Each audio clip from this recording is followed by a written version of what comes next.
Baiklah, Assalamualaikum warahmatullahi wabarakatuh. Perkenalkan nama saya Muhammad Zidane, mahasiswa Politeknik Kautek Riau jurusan Teknik Informatika.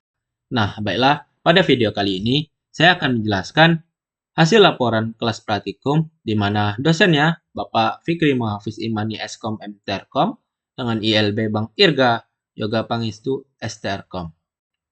Nah, baiklah langsung saja di sini pada overview praktikum minggu ke-10 mana topik praktikum yang dibahas yaitu penerapan tab layout dan ONX. Di mana tujuan praktikum ini adalah untuk memahami cara menggunakan tab layout untuk menampilkan beberapa halaman dalam satu activity. Di mana di praktikum ini juga kita akan mengenalkan pada penggunaan ONX sebagai format model machine learning yang bisa dipakai aplikasi agar prosesnya berjalan lebih cepat dan efisien.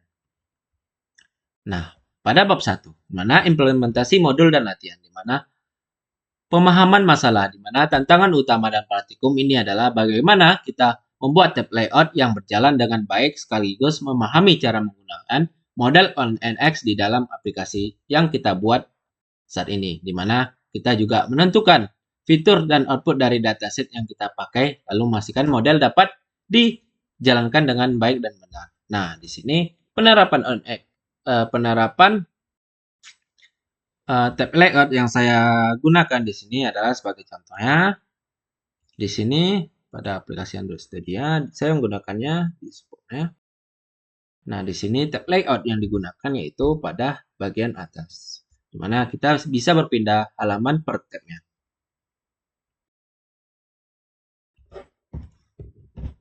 Begitu. Nah, di sini langkah kunci dan keputusan desain, di mana saya menggunakan linear layout di fragment karena tampilannya lebih mudah diatur dan cocok untuk menampilkan teks, gambar, maupun konten statis. Sehingga di sini saya memilih linear layout juga karena tampilannya bisa di-scroll. Di mana saya menerapkannya pada aplikasi tiket saya di sini pada contohnya. Alasan saya menggunakannya agar bisa pada penjelasan di setiap fragmen saya memiliki teks yang panjang sehingga saya menerapkan linear layout seperti ini contohnya. Begitu. Mana linear layout juga. Lalu di sini error yang ditemukan dan perbaikannya. Nah, dikarenakan pada praktikum kali ini kita hanya membahas tentang tab layout, sehingga dalam penerapan pembuatan tab layout pada Android Studio saya tidak menemukan error sama sekali. Namun, dalam tantangan atau kesulitan, bagian yang menurut saya yang membingungkan adalah cara menghubungkan setiap fragmen ke tab layout-nya.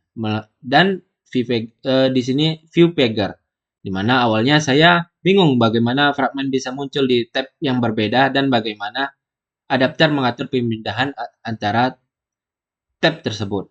Mana untuk mengatasi masalah tersebut, saya membaca ulang langkah-langkah di modul dan melihat contoh kode adapter dan mencobanya langsung di proyek tiket yang saya jalankan saat ini. Lalu bab 3, refleksi pembelajaran dan perkuliahan, di mana konsep utama yang saya pelajari minggu ini adalah cara menggunakan tab layout dan fragmen untuk menampilkan beberapa halaman dalam suatu activity di tab layout. Di mana tab layout ini penting karena mempermudah pengguna berpindah tampilan dan membuka activity baru, sehingga aplikasi terasa lebih praktis dan teratur. Di mana dalam latihan saya menggunakan tab layout untuk membuat 4 tab, yaitu berisi penjelasan tentang ONX, di mana format model, konversi, dan berbagai framework dan pemilihan dataset untuk ONX tersebut. Di mana setiap tab dihubungkan dengan fragmen berbeda sehingga setiap halaman bisa menampilkan kontennya masing-masing gitu.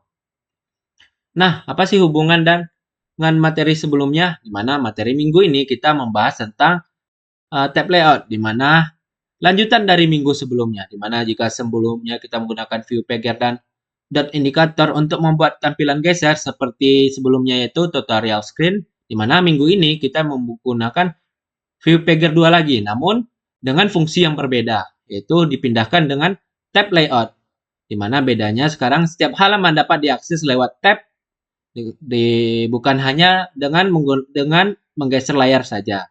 Jadi konsep dasarnya sama-sama menampilkan beberapa halaman dalam satu activity, namun dalam fungsi yang berbeda. Nah, di sini pada bab 3, saya akan menjelaskan hasil latihan kelas praktikum, mana hasil latihan kelas praktikum diminta untuk membuat 4 tab, di mana tab 1 berisi penjelasan singkat tentang ONX, seperti tujuan, manfaat, dan format model. Di mana tambahkan contoh singkat bagaimana ONX digunakan dalam dunia nyata. Lalu tab 2, jelaskan bagaimana model disimpan dalam format ONX. Lalu tab 3, jelaskan bagaimana dari framework seperti PyTorch, TensorFlow, atau Scikit-learn dapat dikonversi ke ONX. Nah, lalu bab 4, menentukan dataset yang akan digunakan dalam project ticket, mana menjelaskan mengapa dataset tersebut dipilih dan bagaimana ONX akan digunakan untuk memprosesnya. Nah, di sini saya telah membuat halamannya. Pada halaman support, di sini apa itu ONX? Pada tab A, di sini terdapat penjelasan singkat ONX, di mana ONX adalah Open Neural Network Action, di mana standar terbuka untuk menyimpan dan menjelaskan model machine learning. Nah, di sini terdapat penjelasannya juga. Lalu terdapat manfaat, di mana model dapat dipindahkan antar framework. Lalu performa model lebih cepat melalui NX dan runtime, lalu mendukung CPU, GPU, mobile, dan IoT. Nah, di sini manfaat yang kita gunakannya. Nah, mendukung CPU, GPU, mobile, dan IoT. Lalu di sini contoh penggunaan ONX dalam dunia nyata yaitu sebagai model deteksi wajah dari PyTorch dikonversi ke ONX untuk dijalani di Android dan lain hal sebagainya di sini. Lalu tab B, di mana berisi tentang di dalam file ONX itu terdapat apa saja sih? Mana model dalam format ONX disimpan sebagai sebuah grafik komputasi lengkap yang berisi struktur jaringan, operasi matematika, serta alur data yang menghubungkan setiap bagian model. Di mana format ini dirancang agar model machine learning dapat dijalankan di berbagai framework dan platform tanpa perlu dilakukan pelatihan ulang. Di mana di sini di dalam file ONX terdapat graf komputasi yang berisi NOT operator dan alur pemrosesan data, input dan output tensor yang menentukan bentuk serta tipe data selama interferensi, dan lain hal sebagainya. Lalu selanjutnya pada tab C berisi cara konversi ke ONX. Di sini terdapat penjelasan bagaimana cara konversi ke ONX, di mana konversi model ke format ONX dilakukan agar model dapat dijalankan lintas framework dan platform, seperti mobile, web, maupun server dengan ONX runtime. Nah, di sini terdapat beberapa cara framework dipindahkan ke ONX, seperti PyTorch ke ONX. Lalu di sini terdapat contoh kodenya. Lalu TensorFlow ke ONX, Scikit-learn ke ONX. Nah, terakhir kita diminta untuk menentukan dataset sesuai dengan tema tiket kita, di mana di sini dataset yang saya gunakan yaitu data boost, breakdown, and delays, di mana dataset ini saya dapatkan dari Kaggle, di mana yang berjudul Boost, Breakdown, and Delays CSV. Nah, di mana tujuan model ini dibuat itu di mana model yang akan dibuat yaitu model klasifikasi diguna untuk memprediksi penyebab keterlambatan bus berdasarkan data, rute, waktu, dan jenis layanan. Di mana output model berupa kategori seperti heavy traffic, machine learning, problem, accident, dan lain-lain.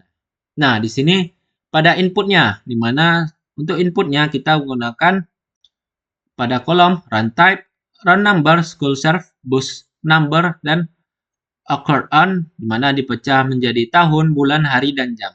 Lalu school year, di mana output atau yang dijadikan labelnya yaitu kolom reason, alasannya, di mana heavy traffic, di mana di dalam kolom tersebut berisi heavy traffic, mechanical problem, accident, flat tire, dan lain hal sebagainya. Di mana alasan pemilihan kolom tersebut karena kolom input dipilih karena memiliki hubungan logis dengan penyebab keterlambatan bus seperti jenis rute, waktu kejadian, dan sekolah yang dilayani. Lalu kolom output dipilih karena merupakan di kategori yang dapat memprediksi secara machine learning tersebut. Lalu peran ONNX di sini sebagai di mana setelah model dilatih, model akan dikonversi ke ONNX agar dijalankan di berbagai perangkat seperti saat ini aplikasi mobile, perangkat IoT atau aplikasi Android melalui ONNX runtime-nya, begitu. Nah, baiklah, dengan berakhirnya penjelasan latihan kelas praktikum, maka video ini telah berakhir. Maaf apabila ada salah kata atau salah penyampaian. Saya Muhammad Zidane, izin undur diri. Assalamualaikum warahmatullahi wabarakatuh.